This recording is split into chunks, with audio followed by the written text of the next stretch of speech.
Okay, I don't know what he's doing, but this is what I'm doing.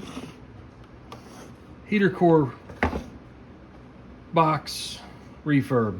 This is one of the newest boxes I had access to. I think it came out of a 2001. The foam, I had no idea there were this many foam panels in one of these, but all of this is rotten. And I don't want to put it on the new car or refurbed car. So we're going to recover each of those. Actually had the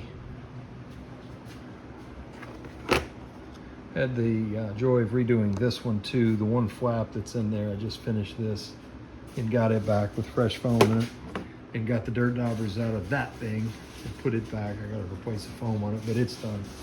Other than that, so anybody with long-term Miata is going to be faced with this, solving this problem. And these things are just garbage at this age.